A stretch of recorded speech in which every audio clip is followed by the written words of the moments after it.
Може ли да ми разкажеш малко повече какво се случи и защо избухна във Фейсбук и за поста с медицинската бележка, която публикува и всъщност повода, за който се виждаме, е въпросната бележка? Здравейте! Да, ще разкажа абсолютно всичко, да не пропусна нещо. Едно е да пишеш, друго е да говориш и да споделяш. Снежанка е на почти 17 години, посещава училище в София Луи Брайл, училище за деца с нарушено зрение. Там ходят дечица от цяла България, които са слепички или по една или друга причина имат проблем с очичките. Има в самото училище сектор за деца с нарушение, за деца с множествени увреждания, каквато е моята Снежанка. Тя страда от детска церебрална парализа, има хидроцефалия, има поставен шънт, има нестазмус, епилепсия. Това са продължаващи заболявания, които почти всяко едно дете с детска церебрална парализа има. Нали, тези продължаващи заболявания. Как записахте Снежанка в училището? Нека от тук да започнем. И как решихте? Често да кажа, това беше много отдавна, не помня. Но съм сигурна, че една от причините да я запиша там, това е, че училището ми е буквално на 5 минути от вкъщи с кола и на 10 минути пеша. Това е една от причините. Друга причина най-вероятно е, че имах моя съученичка, на която майка ѝ е преподавател от въпросното училище и е възможно покрай нея да съм взела това решение и да я запиша там. А има ли прогрес? Интересувам се, има ли някакъв... Вие виждате ли прогрес, откакто сте записала Снежанка да посещава въпросното училище? Дали има подобрение в нея? Да. Да, има подобрение, това няма да покрия, няма да се скрива, защото аз съм прекалено откровен човек. Винаги съм честна за това, каквото мисля. Детето ми в това училище е научило неща, които на мен са ми колеги в отглеждането и в ежедневието ни. Примерно, как да каже, че е гладна, как да каже, че се пие водичка. Не мога да се... Тук е важно да уточним, че те на това ги учат всъщност. Да. Нямат по-големи цели, значи, защото много от зрителите предполагам, че няма да знаят какво се случва в тези училища. Снежанка няма да какво повече човек да я научи. Тя е... Зависи от детето, от диагнозата. Умствено не е съхранена, не може да говори, не разсъждава нормално като нас, като здравите дечица. И затова няма как да се научи на нещо повече като друга дечица. Добре, да се върнем на поста и какво ви провокира.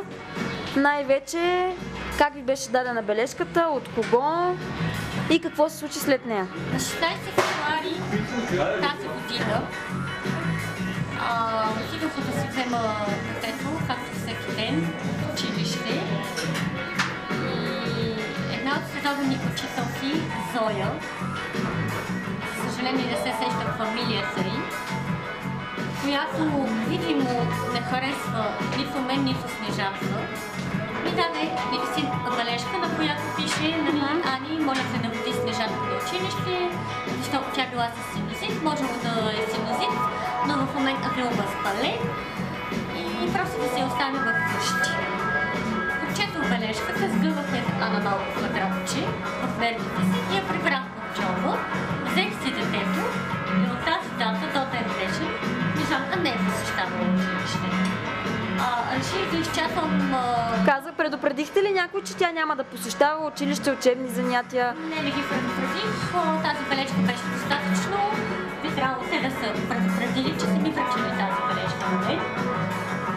Директорката кога се свърза с вас? Вие не се свързахте с нея преди това? Вече уточнихме. Не, аз изчаках доста дълго време, искам да видя колко време ще мине. Нали, нарочно изчаквах да мине време, за да пусна поста заедно с самата бележка във Фейсбук. Минаха повече от 2 месеца. За тези 2 месеца нито директорка, нито класна, нито абсолютно никой от това училище не се сети, че има ученичка на име Снежанка. Те не потърсиха абсолютно никаква комуникация с мен, да ме попитат защо Снежанка не ходи на училище, какво се случва, здрава ли е и така нататък. След като аз пуснах бележката във Фейсбук и описах Какво се е случило? болката ми за през всички тези години, защото тази болка, този проблем не е от днес, не е от вчера, не е от този ден. Този проблем е от години. Години аз търпя едно неадекватно отношение. Фрапантен случай? Пример. Много са. Преди Който ви е жъгнал най-много? беше 6 или 7 години, си взех Снежанка от училище с посинено нофърче на безименния пръст.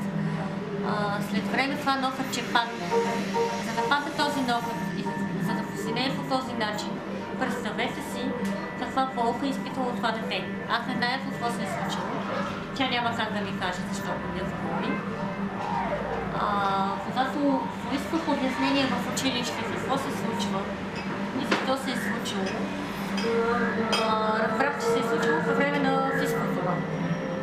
Ходихме до салона, учителката ме развежда, най-вероятно било станало, било сложило от стената. Някакви такива неща, които са глупави. Не може да се ожилиш и да се посиниш на такава степен. А другите родители доволни ли са от отношението на персонала, от обучението, от училището, от директорката? Признавам си, че аз много рядко комуникирам с други родители. Познавам съвсем малка част от другите родители. Има такива, които са виновни и дори ме обвиняват за това, което правя. Т.е. че давам властност на абсолютно всички. Има и такива, които ми казват, те ми се обаждат по телефона лично.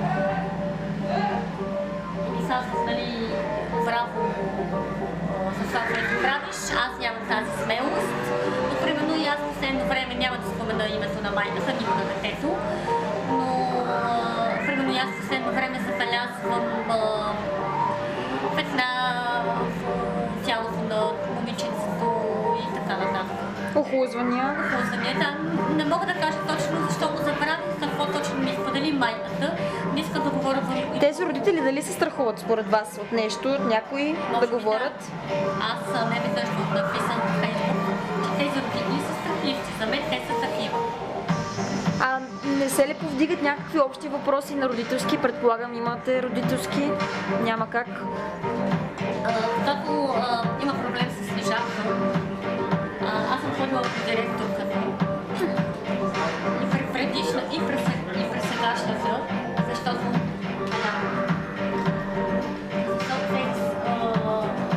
смениха се. Има ли някаква разлика? Доволна ли сте от едната повече, от другата? Не. Нито от едната съм доволна, нито от другата. Държа да кажа, че сегашната директор Елка Белокапова беше първата класна учителка на Снежанка. Как стана директор? Това не го разбрах. Тя стана директор преди 3 или 4 години. Не зная със сигурност. Наистина аз учудих, че тя е директор. Защото впоследствие, след моя пост, хора от училище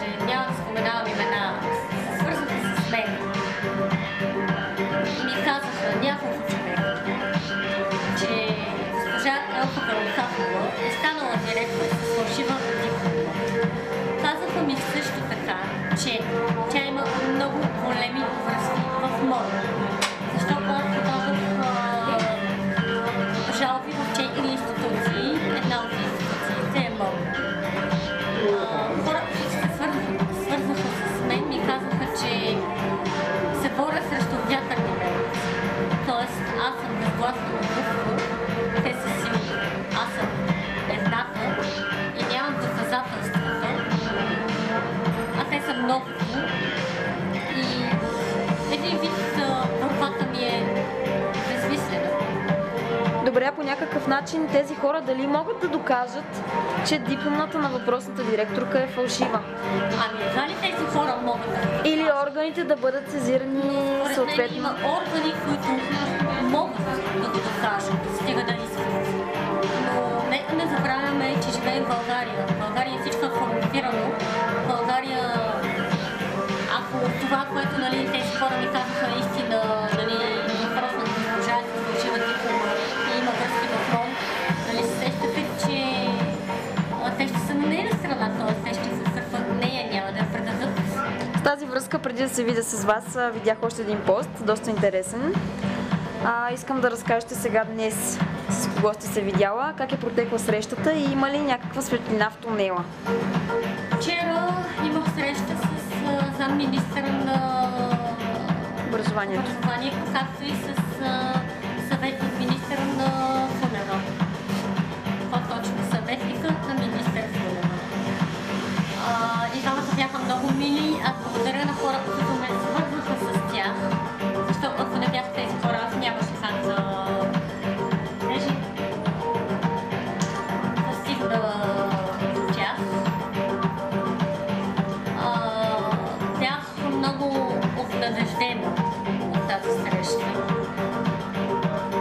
Отидохме вече с Снежанка, те я много харесаха, видяха, че детето ми е усмихнато, щастливо. жизнено, видимо жизнена.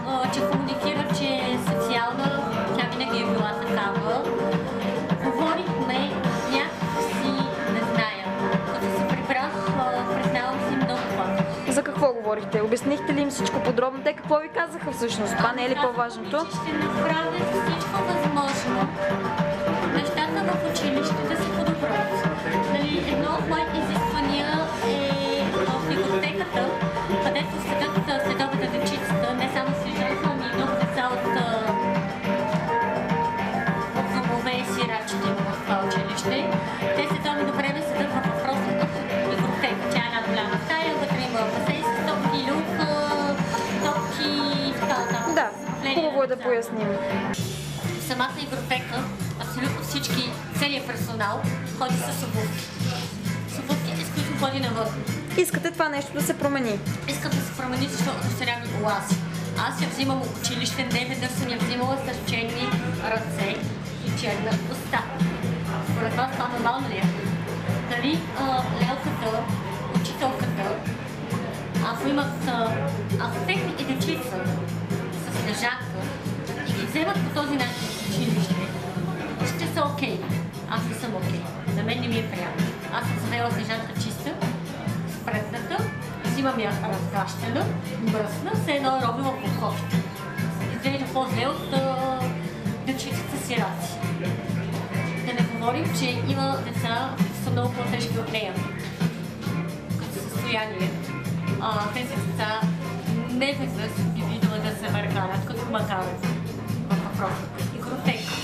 След това тези деца скипат децата, устата, това не е хигиенично. Вчера в министрите говорихме за калцуните това. Да, това щях да попитам. Калцуни, това е много добра идея. За хората, които влизат... Да, но те ми обясниха, че дечица са с проблеми, някои от тях. Примерно моя Снежанка не би се дразнила от шума, но има дечица, които се дразнят. По-тежки състояния не биха поднесли самия шум на калцуните, така че това не е вариант. Искам да кажа, че след като ми връчиха, малко преди ми връчих бележката, имах един спор в училище, в самата библиотека. Се беше случило нещо, което не беше весело. И когато повиших той, от тогава забраниха майките да влизат. В библиотеката? Да. Вътре в самия сектор. Не само, че забраниха, те залепиха и самите стъкла с фолио, да не се виждат. Какво ви говори това? Ще ви разкажа за простата случка. Влизам да си взимам Снежанка в библиотека. Чай на люлката, заедно с двама младежи. Седи по средата, люлят се. Аз отивам към нея да си я взема. момента, в който са през люлката, едно от момчета се я хваща и я заваря на земята. Мен ми причерня в първия момент. Нали? И започнах да се карам на момчетата. А то седеше и ме гледаше и се смееше. И си казах, Господи, защо се караш на това дете? То не е добре. В същия момент люлката е в този ъгъл, лелката е в другия ъгъл, двамата учители са в другия ъгъл. Значи разстоянието между люлката, лелката и учителите е огромно. Ако лелката или учителите бяха по-близо до люлката, може би това нямаше да се случи. След това аз се върнах към лелката и учителите и ги попитах какво правят те там, говорейки си. А тук е важно да уточним, те не са били при други деца, пазейки ги. Не, те в си този седяха и си момент. говореха и си гледаха телевизия и наблюдавайки децата. Само че като наблюдават децата, така няма как да се опази. Нали, аз мога да гледам седяжка вкъщи и в същия момент тя да падне, да се нарани и всичко да се случи. Добре, едно от условията, както казахме вече, което сте пожелали да се промени, е за въпросната игротека. Да. Друго? Искам само да завърша за скарането на учителите. С няколко дни разбирам от класната, че не зная кой е крадал, дали учители или лелката, че влизам аз в игротеката, лежа ми била сама на люлката. Отрадвах, че ме вижда, тя скача и пада. Като е паднала, аз съм се скарала на учителите. Не мога да си обясна защо беше нужна тази лъжа. Това е подла лъжа. И този, който я изрекал, лелка учител, не знам, нали класната не пожела да ми каже кой е. Случва ли се друг път да лъжете? Ами да, случая с лелката, с която я скува. Те изкараха, че аз си измислям, че няма такова нещо. Значи не е за първи път. И така, това направо ме възмути. Нали, Катя се казва класна и тя каза, аз се очудих ти защо си реагирала така. Аз си обясних случката, често са пред себе си, такова нещо няма. Не е била сама на люлката. Да, моята грешка, която си я признавам, беше, че аз се скарах на момченцето, което наистина едва ли осъзнало какво прави? Какво е направило. Да, това беше, признавам си, моя грешка, но в момента ми причерня и първата ми реакция беше това. Други фрапантни случаи. За Нофета казах. Взимала съм я с синено око. Не обвинявам учителите, но когато аз попитам кога, защо и как, не знаем. Какво се е случило? Не знаем. Изчезвала е закуската. Когато попитам къде е закуската, защо детето ми не е яло, не знаем. Какво правите там, уважаеми учители, лелки, персонал, след като вие никога нищо не знаете? Тук е момента да спра и да попитам, понеже много от постовете и от информацията, която попадна в публичното пространство, говори за това, че вие по една или по друга причина смятате, че децата биват малтретирани по един или по друг начин. Това истина ли е? Вие имате ли такива твърдения? Съмнявате ли се? Или? След поста ми с бележката, с мен се свързва репортер на Нова телевизия. Пожела да направим репортаж. Разбира се, се съгласих. Репортажа го излучиха. И името на репортажа просто ме отврати. Името на репортажа беше, че аз обвинявам персонала на училището, че те малтретират моето дете. Държа да кажа, че това не е истина. Аз това нещо не съм го видяла в училище. Ако го видя, ще кажа да, това е така, тази учителка направи това на моя дъщеря. Аз нямам право да обвинявам някой, когато не съм видяла. Но аз искам, когато нещо се случи. Значи тя се е препирала с Жулино Гръбче. Не знаех за окото, не знаех за какво. Просто искате да ви кажат, днес вашата дъщеря падна. Да, или някой дете се по-агресивно я удари, или всичко може да се случи. Там са деца, които не са добре. Децата едни са по-агресивни, други са по-кропки. Абсолютно всичко може да се случи. Аз искам да знам защо се е случило. Не съм казала си. Значи пак повтаряме, няма такива обвинения от ваша страна. Моите обвинения са, че те не гледат адекватно децата. Те не се грижат адекватно за тези деца. Не веднъж съм взимала детето ми с накано тяло и дрехи. Аз пуснах бележката, нали? Аз пускам бележката и след седмица, след 2 месеца и половина се сеща за мен Катя Върнифова, това е класната на Снежанка, да ми се обади, да ме пита какво се случва. През всичко това време тя не се интересува къде е детето, защо не ходи на училище. Това за мен не беше нормално. Другото нещо, пуснали сигнал за закрила на детето, че дъщеря ми не ходила на училище. Всичко се случва след бележка и след репортаж на телевизия. Защо не пуснаха по-рано този сигнал? Нали, малко ми е нереално. И третото нещо, поредна лъжа. Закрила на детето ми казаха, че в сигнала пишело, че аз съм казала, че дъщеря ми била болна с температура и не съм я водила на училище, и просто изведнъж съм спряла да я водя и оттам те загубили всякаква комуникация с мен. Държа да кажа, че на 1 март аз звънях на класната на Снежанка. Да, беше малко късно вечерта, но извънях и сказах, че съм баба Макса и да поговорим за проблема, за бележката. Тя не ми вдигна. Тя не ме потърси нито на следващия, нито на последващия ден.